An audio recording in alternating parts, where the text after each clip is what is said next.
Crosstalk. Check this out. Live from the Cowboys Club at the Star in Frisco. Brought to you by #1 Air, the official HVAC and electric partner of the Dallas Cowboys. Blockchain.com. Make your crypto play today. What, Nick The Eaton National here. Medal of Honor Museum. Join the big mission leagues. at mohmuseum.org. Buffalo Wild Wings. And by SWBC Mortgage. Customized solutions to help you meet your personal and business goals. Visit swbc.com. We are live from the Cowboys Club at the Star in Frisco. Welcome to Cowboys Crosstalk. I'm Bobby Belt from 105 through the Fan. We've got Nick Eatman from DallasCowboys.com. Nikolai. That is three-time Super Bowl champion and six-time Pro Bowler Nate Newton. Yes, sir. Yes, sir. And our Cowboys legend this evening is also a TCU Horned Frog legend, Go Frogs, a DFW baby. legend, and is three-time Super Bowl champion and the MVP of Super Bowl 30, cornerback Larry Brown. Larry, thank you for joining us. Baby, It's Lil Newton now. I can't call him Big Newton no more. It's Lil Newton. No, look at him. We're almost the same size right now. And we got Kenny Gant got me. Kenny got you. and we got to point out, of course, it is happy birthday to the six-time Pro Bowler. That's right. Nate Newton. Wow. Right Happy here. birthday, baby. Wow. For real? It's another birthday. It's man. another birthday. Man, last time I remember one birthday I had, man, back over on Harry. No, but that was another story. That's another story. Yeah, he says that. Like, what are you talking about? Earlier today, and he's walking around like, it's my birthday. My it's birthday.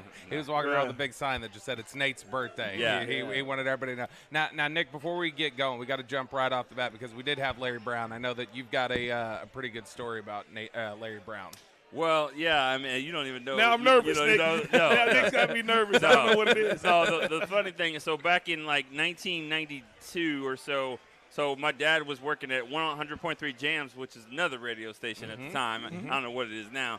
But we down in like, it was Fort Worth.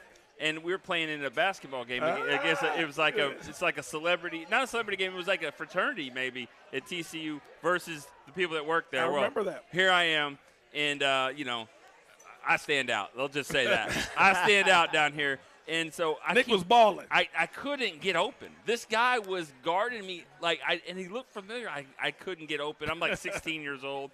Finally, I'm about to get open, and I got a shot, and this guy comes at me, doesn't go to block it. He touched the back of my calf. And I'm like, what? And I bricked and whatever. He got me out of my game. Come to find out, it was Larry Brown, who was the cornerback for the Cowboys and future MVP at the time. I didn't feel so bad about not getting open. Nick was shooting threes all on me. I'm going to clean that story up a little bit. We're going to tell a little bit different. I don't think it hit the rim. I couldn't get open. I felt better about it. We had a good time playing that game. I remember that game down there. We had a good time. Yeah. We'll get into the specifics of this most recent game against Buffalo this weekend. One that ended. Get open. Couldn't get open. It was not a great day for your Dallas Cowboys. But when a game like Buffalo comes up, Nate and Larry, when they pop up on the schedule, do you get a little reflective? Is it nice to pop back and think back to those back-to-back Super Bowl titles and just how special that time was? I would say for me, no, because it's been so long. It's been a long time since we played. Buffalo has not had those type of teams. They have had good teams, but remember, they went to 4 straight Super Bowls. I mean, they were a legitimate dynasty back then, so we hadn't seen those type of teams in a while. I think they made it to a couple of AFC games and lost to Kansas City, but yeah, so I don't think about it that way. I do, because I had Bruce Smith and Cornelius Bennett and those type guys and coming at me. And every now and then I dream about that almost sack where Troy threw it and Jay Novacek caught it in the end zone. But I'm with Larry on that, though. The reason I think about it is because I realized how talented and how great they were, man. Absolutely. And the players they had, Andre Reed, Jim Kelly, these guys Thurman were Thomas, stacked. Cornelius Bennett, Daryl Talley. I mean, the list goes on James and on. Lofton. Yeah, James Lofton. I mean, the thing that hurt them, like the thing that hurt the New York Knicks and the Celtics was Michael Jordan. The thing that hurt them was the NFC East. Yeah. I mean, took him out, man. Yeah. No, it's funny. I remember. So I was watching some old How old were archive you? stuff at the time of the first Super Bowl. I would have been 4 years old, the first one. But I was watching some archive stuff recently of Michael Irvin at the podium after the second one, and Michael stood up there, and even in the victory, he was like, "You know what? I feel a little bad for these guys. Like I really like do kind of my heart kind of goes out to this. Has got to be like gut wrenching to lose. Did you guys have any of that at all at the time? Were you like, man, I feel kind of bad for those guys? We weren't raised to care about anybody's feelings. But I'll go back to this, Bobby. They were ultra talented. Mm-hmm. They could match us player for player. You named that Andre Reed, Michael Irvin. They had a nice tight end, and I can't think of his name. But you think of the running back? It was Metzelars and BB, it was complimentary to what Emmett was. They quarterback Kelly just like Troy. I mean, they were, and their defense. I mean, Bruce. Charles Haley, come on, man! I'll tell you when it hit me. You just said they had a left guard that was pretty good. They didn't say anything about that. But no. Let me say this right here: their offensive line was nice, but that was the determining point right there. I'll tell you when it hit me.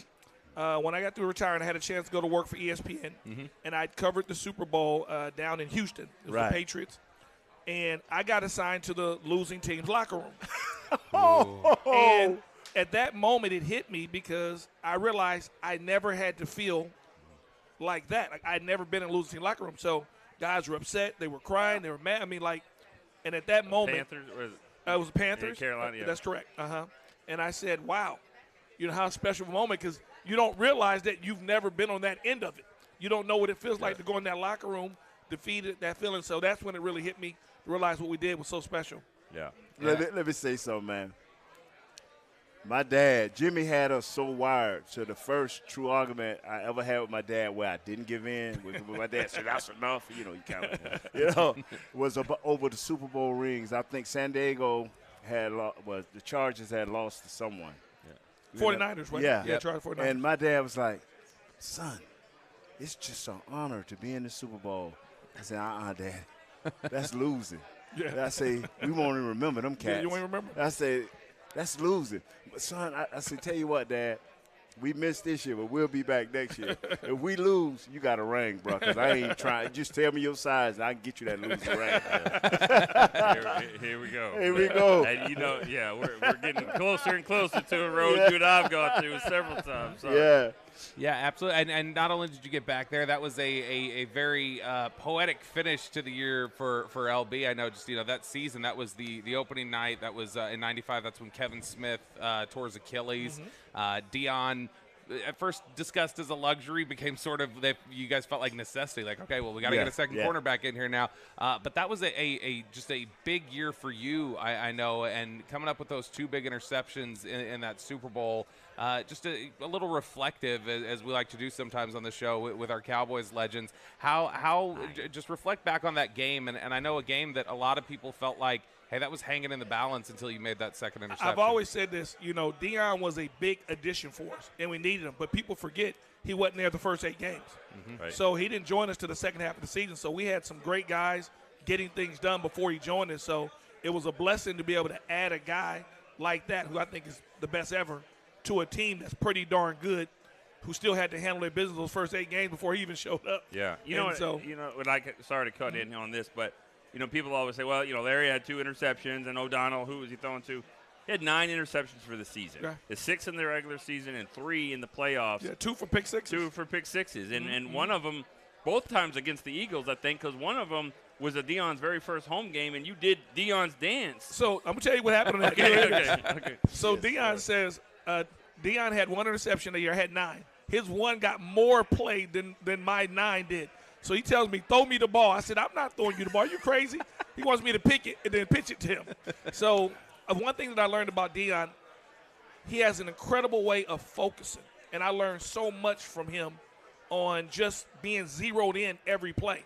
People don't know this. Dion used to have a little simulator, open up his little flip thing, simulating how he's covering guys. He used to lay his uniform out before the game. I mean, his intensity to detail, I learned so much. And there's no way I have 9 interceptions without having a guy like that on the other side. Not just being a great player, but what he did for me and helped me focusing and zeroing in on being that type of player. Hands down, I give Prime credit for all those picks. That's no awesome. doubt. That's awesome. I'm curious, too, because I know this is something that, I've asked Darren Woodson this before. I've talked with other guys about this, and it's applicable to both of you guys and the positions that you played. in the secondary there in Dallas, you had really talented guys across the board. And, you had, veterans like Ray Horton, and then you had up-and-comers like Darren Woodson, who was, potentially supplanting somebody like James Washington. Yep. It's a crowded room. Thomas you guys Everett. there, yeah, absolutely. You guys there had depth along your offensive line. You had a guy like Ron Stone who couldn't crack, the rotation. Yeah, and Ron Stone goes on to be a Pro Bowler elsewhere. Good. And so how did you guys weigh, just before we go to break here, I'm curious from both of you, how did you guys get the value of the competitiveness and leveling up your group without it turning bitter and toxic in essence? How long we got for this break? We can take it a couple minutes okay. here. Go ahead on, Larry, because Larry. Well, I'll tell you a a Nate Newton story. Nate may not even remember this story. We're doing inside run, and back then they had tight ends. Everything's spread now, so they bring corners down there, and them boys are getting after it up front.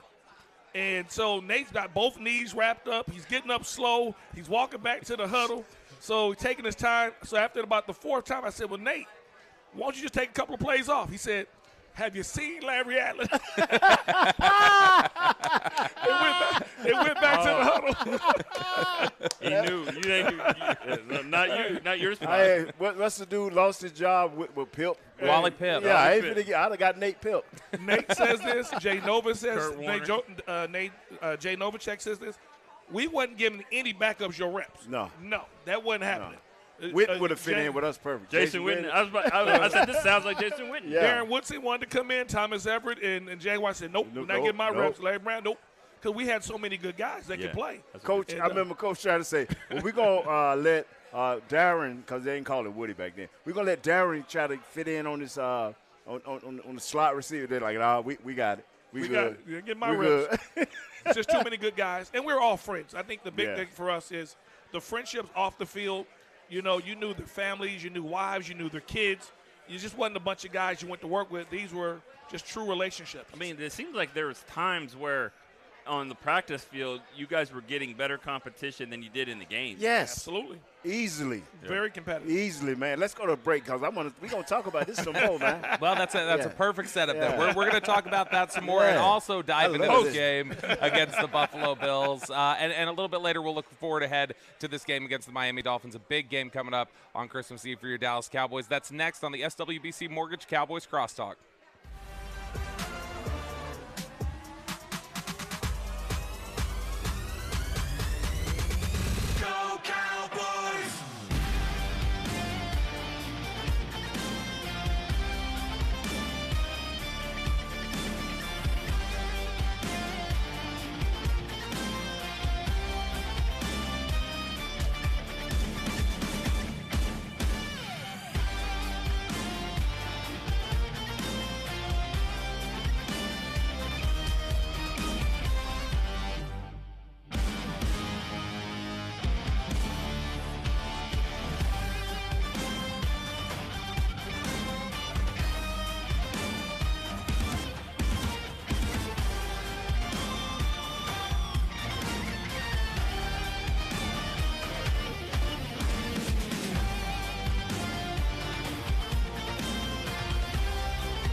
Back to Dallas Cowboys Crosstalk. Yeah, check this out. Live from the Cowboys Club at the Star in Frisco.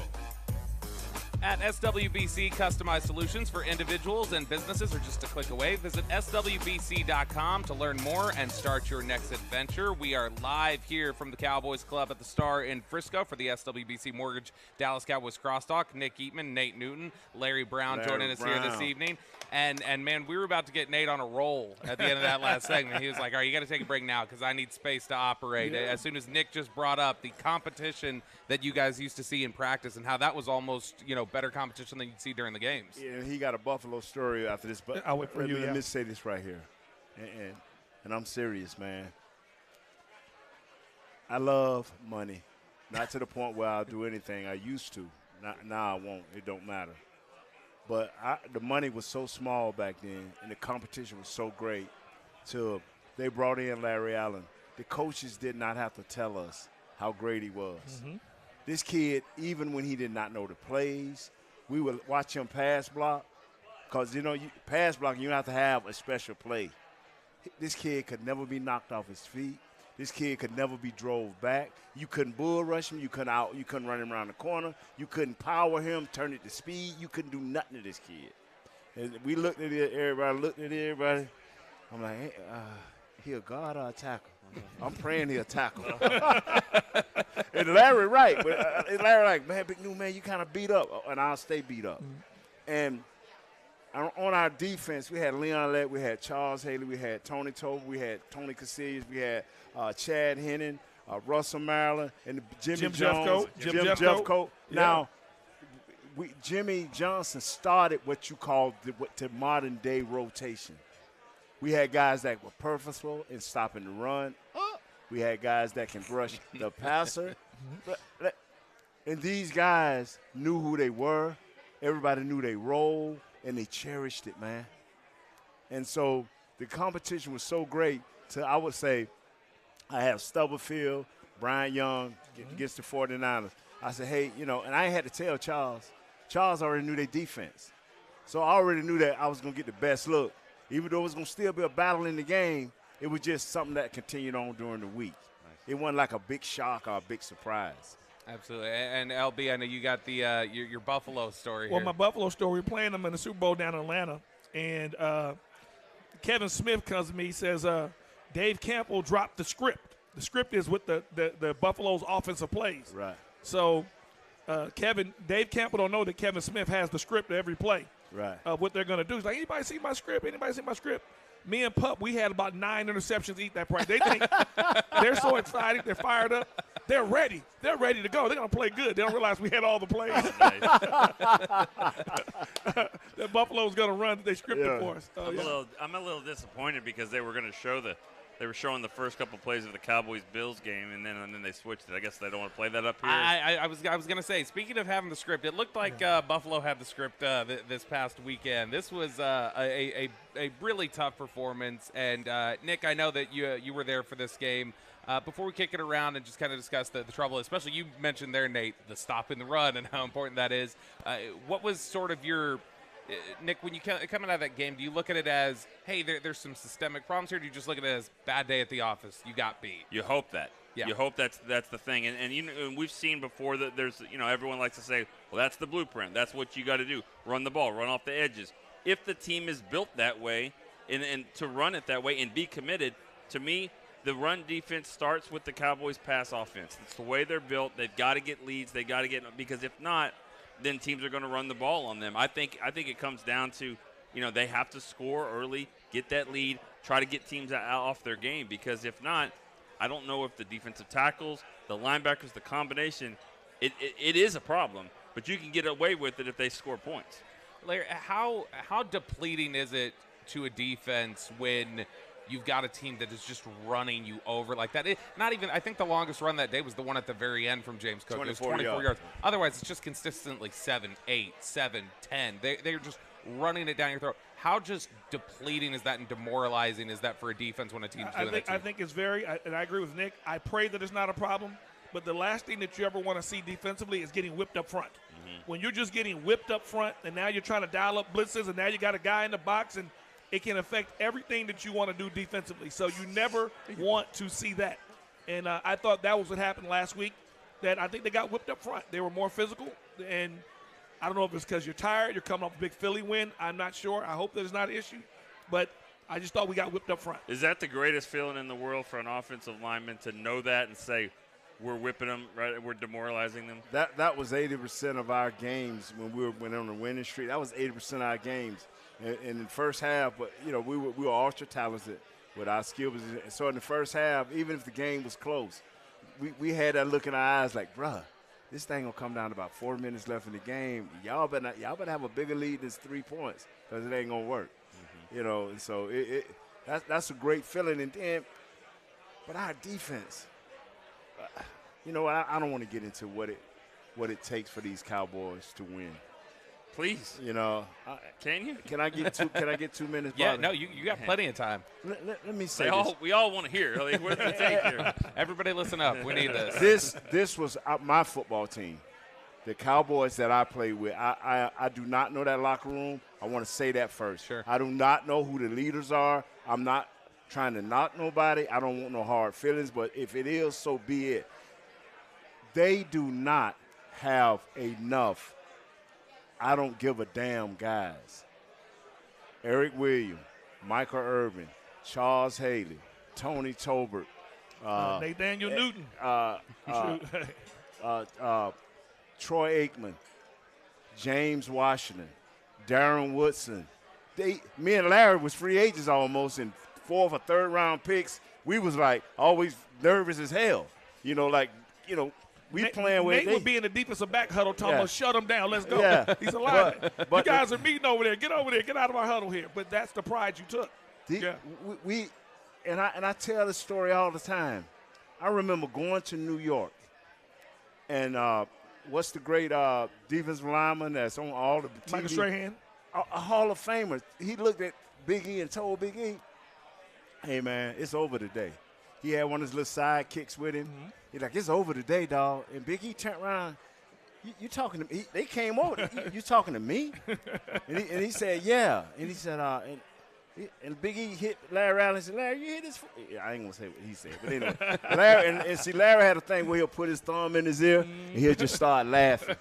You know, and then he'll do that old Crip stuff and all that blood stuff. And I said, oh, my God. And Big E told him to say, man, when the game over with, you going to know my name. And he said some vicious thing. When the game was over, Big E looked at Strahan. Strahan just shook his head. We went up in their stadium and took their heart, bro. You got to have a I don't give a damn attitude. It don't matter. See, people keep asking, what's the difference between home and on the road? The difference is the attitude. I'm coming to take your house. And when you get that attitude, and you can't tell me how great an athlete is, because all great athletes don't have this attitude. So, and I like I said, I'm not trying to put my, spin on what this team lack or don't have, but they gotta do that, man. I gotta challenge you on this though. Yeah. Because when it comes to being disciplined and having the right plays and not getting penalized, it does feel like sometimes they'd have a I don't give a damn attitude. But it's against your team, not against the other team. Okay, so where's your focus? So when you say I don't give a damn about what? Don't give it about when Strahan challenged him. Okay. Big E didn't get a penalty. Okay. All right. He probably did. No, he didn't. They changed the rules, but he couldn't gouge. Oh, you can't eye gouge? Okay, cool. But UFC's got that. What I'm saying is, this is what I'm saying. Did we have refs in practice sometimes? We had all the time. We had and when something was very obvious, Jimmy made us pay attention to it. Yeah. And we do a lot of great podcasts, and I challenged every podcast, not yours this week, but every guy that I talk to, I say, when are y'all going to challenge the players? Every game where we play somebody with equal or better talent, why do certain people get personal penalties? Why do certain people make bad plays? You know what? I was one of those guys. And Troy, and I'm telling you, when we would go on a hard count, Troy would say, such and such play, protection this. We're going on a hard count. And he would grab me, Nate. We're going on a hard count. Yes, sir. And so I would purposely be late off the ball because I used to be so nervous playing against all these Hall of Famers, so I was going to be likely that guy to jump. You got to care. Yeah. Sam Williams, Coach Fossil, even though he got chewed out, he believed in Sam Williams. Ain't nobody ever been taught to vertically jump at a punt. Everybody's taught to lay out. Even a fat guy like me know this. So you have to care first, and then you have to say, you know what, this dude can't beat me. Right. Speaking to that level of care, and a guy who plays guard just like you did, Nate, is the kind of thing you see when Zach Martin steps up and comes to Dak's defense. Is that one of those things where you say, that's a penalty I'll live with? You're defending your quarterback. You're going to bat for your quarterback. Everybody knew not to do that to Troy. And I'm going to tell you what started it. Them 11 sacks against Philly. Yeah. We made up in our mind that day, even though they did it legally and whooped our behind up front, it's like, this can't happen again. This cannot happen to our quarterback. Troy did not say a word to us. He took a beat. He took that beat and did not say a word. As a matter of fact, that moment I realized I never want to play quarterback. And so I was so happy that Brother Martin did that, the butcher as they call him. I was so happy. But you got to have at least 9 of those guys on your team. 3 or 4 on offense and 4 or 5 on defense. Because your defense is what – defense, I don't care what nobody say. Defense is what still win the championship. It's called situational football. Can you get off the field or can you get a play to get the ball back to the offense? And I'm going to partially agree and add to that. Good teams, you have to be able to run the ball when you need to. That's right. They know it, you know it, and that's what Buffalo did. Yeah. Because when you're sitting up here asking Dak to be great the whole game, in all fairness to him, when we got to be able to run it, Big Newt, Big E, let's go. We need you guys. We need to be able to control this clock. We need a 7-8 minute drive. That's where you got to be able to take over up front. And in all fairness, I love Mike McCarthy, but when you're throwing the ball on on first and goal back-to-back weeks, it doesn't put a lot of confidence that you can run it in there. So I'm a little old school, and again, I know they do things a little different. We're on the 1 yard line. Get those little dudes out of there. We're going heavy, and let's go. Punch them in the mouth, and let's get in when they be throwing the ball. Because Lipke, hey, I love what he's showing now that he can be a fullback. Yeah. It's no way in the world I wouldn't be working him into about 4 or 5 or 6 plays now because he went in there and dug a guy out one time. I'm like, bro, you show like Broadus say, y'all guy, Broadus used to work with us. What happened, bro? He came back. Broadus like a cat. Anyway. He's up to 8. Yeah. I don't know how I got on Broadus. Yeah. But, bro, if we see you do it once, you can do it twice. Lemke, I'm telling you, now that I see that, he would be on 30% of my run plays, especially if you're going to run Tony up the middle. Yeah. Take out that big. Don't rely on just your O-line to take out the Mike linebackers. Yeah, man. Yeah. When we come back, the Cowboys are in the thick of a division race. The importance of this home-road split, like we've talked about, the importance of getting home field advantage and what that could mean for the Cowboys. That's next on the SWBC Mortgage Cowboys Crosstalk.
Back to Dallas Cowboys Crosstalk. Yeah, check this out. Live from the Cowboys Club at the Star in Frisco.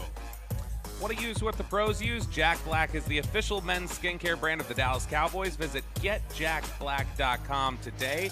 Welcome back to the SWBC Mortgage Dallas Cowboys Crosstalk. We are live from the Cowboys Club at the Star in Frisco. We've got Nick Eatman from DallasCowboys.com, the six-time Pro Bowler Nate Newton, and the Super Bowl 30 MVP Larry Brown joining us tonight for Cowboys Crosstalk.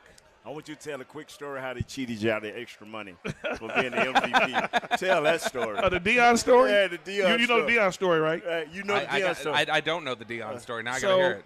I find myself the day before the game in the room with Deion, Emmett, Troy, and Mike. And they're all discussing the MVP stuff. I'm in there. So Deion's upset because Disney has not raised the money in 20 years. So Deion tells them, hey, if anybody in the room win MVP, and the only way you're going to do Disney if they're going to raise the money. Like, Troy, you agree? Okay, Troy. Emmett, you agree? Mike, you agree? I'm over here. Larry, what do you guys want me for? Yeah, whatever. yeah, okay, whatever. And this and this and this and this and that. I'm not supposed to be in that conversation. So ironically, I'm in the room. Well, I win the MVP, and the Disney people said, I asked why you're going to raise the money. And just like you guys are looking at me, Troy, Emmett, Mike, are looking at me. So I succumbed to peer pressure. They said, you said you're going to raise the money? They said, no. I said, I just can't do it then. So they all going to high-five me. I shouldn't have listened to it. It was the worst decision of my life. Do not be peer pressured by some superstars for a regular player over here. But I blame Deion for that. Yeah. Because he got it started. He wanted you to pitch him the ball. He wants you to pitch him the ball. If Disney's not, I'm like, Prime. I am not prime time, okay? That's funny. But, so that's my Disney story. So you happened into a conversation and ultimately missed out on your I'm going to Disney World. I'm going to Disney World because of Deion Sanders and the rest of those guys over there putting pressure on me about money. You know, it's not a big deal. But, but I end up not doing it. Man, that's a bummer right there. Now blame Prime. That's the way to do it. Now, looking at this Cowboys team, like we talked about going to break here, they are now 3-4 on the road. They have a negative point differential on the road. They've got a 171 point differential at home. They would be the if you go back all the way to 1933.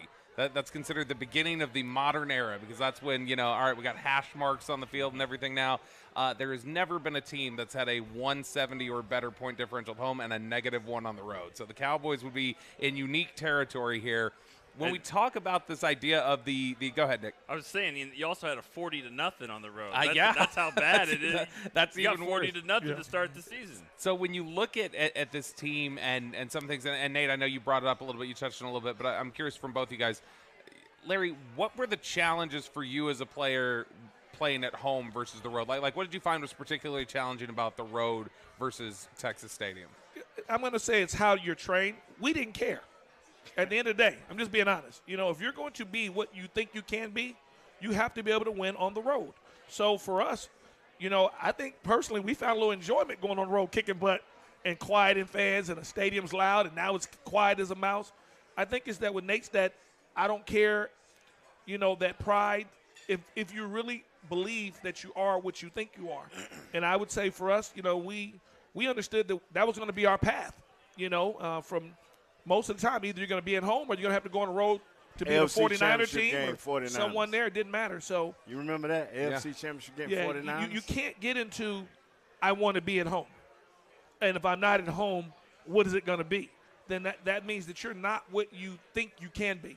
And for us, we thought we had legitimate Super Bowl aspirations. We thought we were good enough to get there. Nate, was the most difficult thing about the road, and I know this is something that's come up a little bit with the Cowboys, was the most difficult thing about being on the road was just the cadence and some of the things that you had to deal with on the offensive line? The most difficult thing being on the road, we had to wear suits.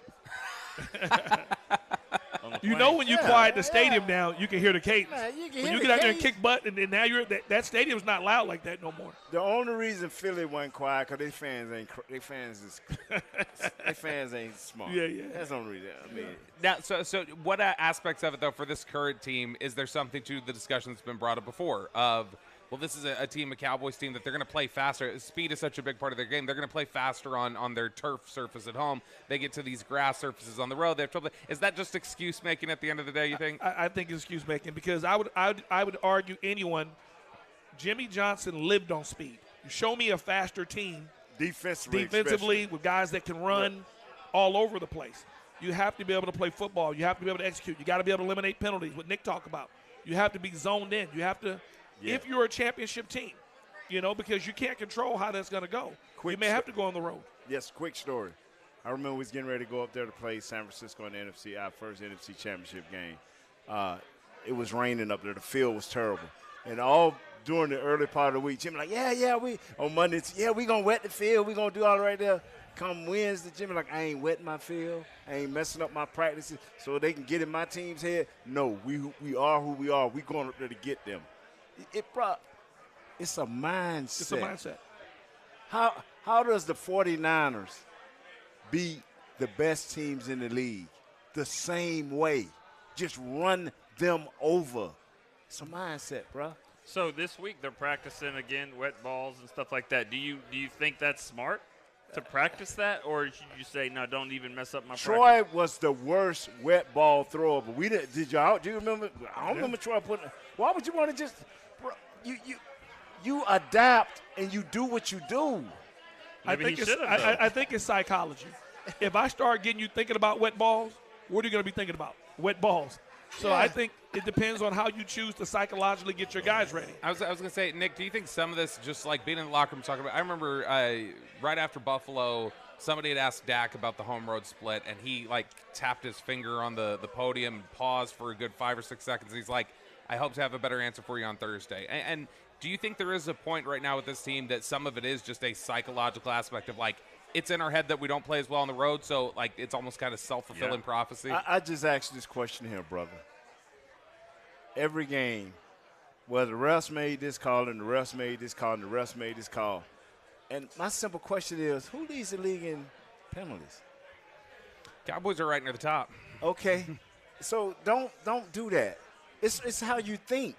If I'm a holder, which early in my career, I was like the left guard we got now. Some of the holdings that he done dominated the guy. Let the guy go. You know who else had that problem? He don't have it anymore? Conor McGovern that plays for the team that just ran over us. He had that problem. But let the guy go. Think. And I know they play 17 games now. Yes. So I'm not sure if you got 8 away, 9 away, whatever. But you're going to have 8 away every year. Mm-hmm. So if you get caught up in we're not good on the road. Come on, man. I mean, come on. What do you expect it to be? That means you're fighting for it to be a wild card at best every year. If you accept that we're no good on the road, you have 8 or 9 away games. 9 this year. It's 9 away games. So there's no way you can embrace we're just not good on the road. Yeah. And I mean, this is setting up now at this point, or it feels like that this team is setting up to be as of now, the probabilities would say they're likely to be the 5th seed, the number 1 wild card. The division is still open for you because Philadelphia's been on such a bad run. Mm-hmm. They've lost 3 in a row. The 3 victories before that, against Dallas, Kansas City, Buffalo, it felt like games that they kind of were fortunate to get out of a little bit. Do you think it helps at all the feeling of like, psychologically we can hang with anybody in the NFC? It's just a matter of just getting that victory. Like, for instance, as we'll talk about Miami here in a sec, how big a game like Miami would be to just knock out the psychology of feeling like you can't win on the road. I agree. I think December is very important. You don't want to end the month of December not really being confident in what you are and what you can do. You want to get on that roll and roll right into that playoffs with it if you can. So I think Miami's a very important game for us because now you start to question yourself a little bit. These are good teams. So, I agree with you. 139 yards a game, they 4th. Almost 5.2 a carry. They have a team, and I'm talking about Miami. Like I told folks today, I was doing a podcast. Their defense is a better version of our defense. They want to play with the other team behind. They only give up 90 yards rushing, and I'm gonna tell you why. It's because every team is playing from behind. Yeah. So they are a better version of us. Okay, you take Parson out, and that's the only player that we think that's better than all of their players. But other than that, they are a better version of us. And then Jalen Ramsey back for the last 4 games. He got 3 picks already. These people ain't playing, man. These people trying to get there.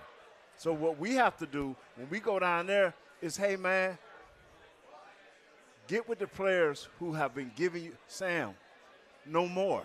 And if you got to tell him before every snap, and I've been done that way. I mean, you got to be. I was humble.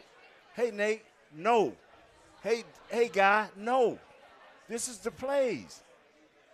If you got to walk him through it. Curse, no more. You've cost us 21 points over 3 games with that foolishness. You've cost us. No more. And I think a great format for me, if you can go down there and have 200 yards rushing as a team, yes, keep that explosive offense, limit it out there with the Cheetah. Thank you. I think he'll be back, and Waddle and those guys there. I think, you can make a statement up front that, let's go play. Nick, just before we go to break here, have we oversold maybe even the psychological aspect of it, though? Because, they did go on the road last year. They snapped a decades-long losing streak on the road in the playoffs. They did win by 40 earlier this year. They likely weren't thinking about, man, we have some struggles on the road, rolling 5-6 victories in a row. I think if they go and beat the Dolphins, then maybe beat Detroit, go to Washington. If that game will matter, it probably will. You win that when you win the first round. I think you can get over that hurdle. But there's still those big bad boys in San Francisco that have beat you bro. 3 in a row. They've ended your season twice. They beat you really bad this year. So I don't know what I think. I agree with Larry that this aspect of the road is important. You need the confidence to get there, but it doesn't matter if they're rolling. They know we're all going to see what's happened the last times that's just a different beast that they're going to have to conquer. But if you win against Miami, this is the fastest show on turf since the Rams. Yeah. So you beat Miami, and then you got the Commanders. Detroit. Detroit next. Detroit. And you. One thing about this is what people don't understand. Did we care whether it was 1 point or 100? Win the game. That's the attitude. We gonna win this game. Remember, we went up to Milwaukee and played Green Bay on. Yeah. Jimmy said, "You know what?" All the announcers got mad at him because Jimmy said, "You know what, fellas? I told them guys they're not better than us. We're gonna win the game whether we win it by 1 or whether we win it by 20. I want my guys to play clean, smart, and fast. We'll win the game." We got out by the skin of our teeth. Jimmy got on the plane. And I'll tell you this, too, to just add to that game, going back to running the ball. Yeah. It was -5 at kickoff. It's 5 degrees at kickoff. Right. About -5 after halftime. Right. It's the only time I heard Michael Irvin say, "Do not throw me the ball." Hand the ball off to Emmett and keep this clock moving. Yeah. So even back then, you need to be able to run the football. Right. So it does come down to what Nate just said there, which is just win the game. So we'll talk about how to just win this game against the Miami Dolphins coming up this weekend. That's next when we come back on the SWBC Mortgage Cowboys Crosstalk.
3, 2, 1, live.